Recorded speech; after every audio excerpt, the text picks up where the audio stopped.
so you think nobody wants to follow you. Well, in this video, I will be sharing with you why you may not be seeing the results as you want as a Christian content creator on Instagram. I will be exposing 3 mistakes that I've seen and made myself to hurt my Instagram growth, as well as I'll be showing 3 ways to turn around those mistakes into results.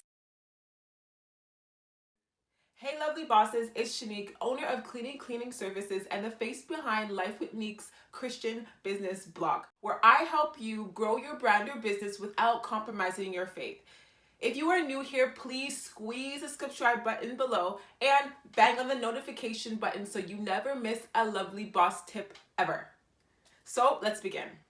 I have engaged with many Christian-owned businesses that have great things to offer, products and services, amazing content that they want to share, but they're not getting the engagement that they want on Instagram because they're making some deadly mistakes. However, don't be discouraged because we could turn those mistakes around. I will be exposing those 3 mistakes and giving you 3 awesome ways that you can turn those mistakes into results, more followers, more engagement, and even more sales. But be sure to stick to the end of this video because I'm going to be sharing with you 2 extra bonus tips that have been game changers from my personal Instagram. So let's get into it. So the first mistake that I've seen as well as committed is having an unappealing Instagram feed.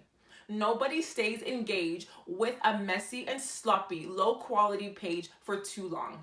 Even if you give them all sorts of likes, all sorts of comments, it's not going to turn them into a follower if you don't have a pleasing and clear flow on your Instagram page. I have seen pages with posts with no intention, posting up anything and everything that has nothing to do with their business. It creates confusion for people that are coming on your page, and it's messy when you're trying to go ahead and see the flow and see what is really working with your page. So now, how do you turn your unappealing Instagram page to something that followers want to stick to? Well, I personally use apps to keep me organized and help me to map out how my Instagram page is going to look. So the 3 biggest apps that I use, I do have a whole bunch of other apps, but for the sake of keeping this video short, I'm just going to share with you 3 major ones. The first one is the preview app that helps me organize and see how my page is going to be after I post a certain picture. This is where I am able to cut what doesn't look pleasing, doesn't look eye-catching. It also helps me catch any errors on my posts. The preview app also has functions that help you organize your post, reminds you to post, as well as help you to organize and get your caption in order as well. Next app is Canva. I am still so excited to be using Canva for all these years because it continues to grow and grow with so many features, and most of them you can get these features in the free option. It is a great graphic app that I use, especially for someone who uses their phone for basically everything. My edits, my videos, my posts, all that. I'm more of my mobile on the go kind of person. So Canva is great to quickly put together a graphic on the go. The next app is pretty recent and maybe a shock to you, but it's Facetune. Yes, I bought into this whole hype on Facetune. I personally like the quick and easy, flawless edits that Facetunes offer. I'm not so much savvy on Adobe, on Photoshop and such like that, which I do believe it's really important to improve in your skills, so it's something that I will be improving on. However, if you need something for fast and flawless touch up, I do personally highly request Facetune because not only is it great for your selfies, but it's great for your full body, and even product pictures are greatly edited on Facetune. Second mistake that I've seen that cripples your content and cripples your engagement and cripples your following is not having a clear call to action. Does your feed look like you just threw up a whole bunch of great content with no intention? You may have amazing pictures, you may have a great product and great services, but you're not telling the people what to do. We just see great things, so we just comment and we just like. But if you need sales, but if you need followers, and then you're not asking for it, then how do you expect us to do what you want? It is highly recommended to stay within your niche audience target and offer great content that they need. But if you don't give them a clear direction, then they are just going to be ghost followers. Yes, inactive because you're not giving them instructions. The day of Instagram being a great place to post a picture is over. If you are here as a content creator, it is all about strategic marketing and being able to reach your followers and provide them with awesome services, but they need to know what to do to get to your services, to get to your product, and to be an awesome and active follower. What can you do to turn that mess around? Well, one is to be very intentional with your post. Before you post, ask yourself, is this relevant to my audience? Is this going to speak to someone that I'm really reaching out to?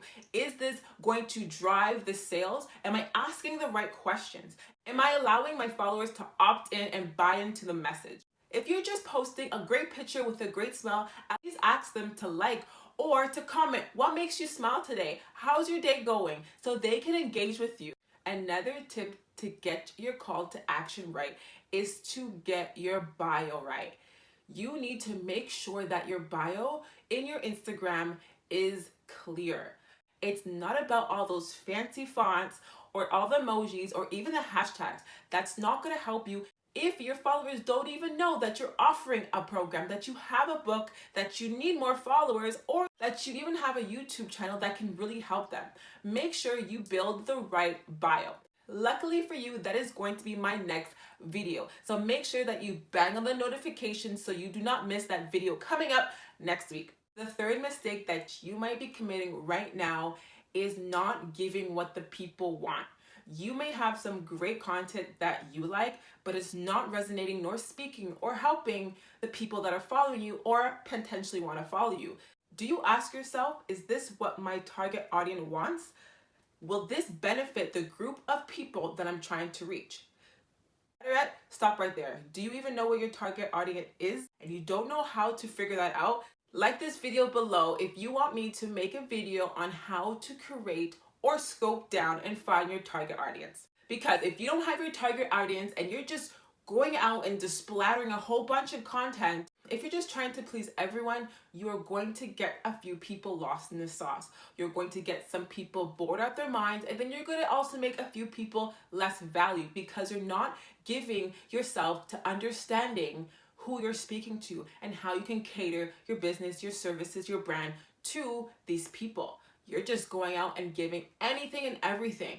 And not everyone loves what you like. You need to be able to provide what your followers or potential followers like and want to engage with. How do you figure out what your audience wants? I'll give you a few tips and tricks, some hacks that I've been using and I've seen great things. First is having story polls. Ask your followers questions. I'm sure you've noticed people having those yes or no's, left or right, split screen polls, or ask me a question. No matter where you are in your Instagram game, I highly suggest that you have polls and you have a way for followers or potential followers to engage with you. Ask them, what do you want to see next? So that can help you create content that is catered to people that are being engaged with you. Another great way is to kind of creep your competition and other accounts that are similar to yours. That's how you know your target audience is on their page because you kind of have the same thing going on. If you notice that there's a large amount of comments on one of their pictures, kind of figure out why was there so much engagement? Was there something being offered that those followers wanted? And how can you kind of put your own personal touch to it and create the same content on your page? That leads me into the 2 bonus tips. Since you are already on your competitor's page, preferably a larger account, you can now turn on the notifications and be updated as soon as this account posts. Because if you are the first person to comment on their picture, you are more likely to get responses to your comment and likes, which means people are seeing your comment, which means people are likely to be curious and click on your page and could turn into potential followers. And that's bonus tip number 1. Bonus tip number 2 is going a step further. Not only do you comment on the larger account, but you reply to the comments also being placed under that same picture. You are engaging with this larger account's following, which is also your target audience, and again, it will be another form of curiosity. These followers would then check out your page and then could be a potential follower.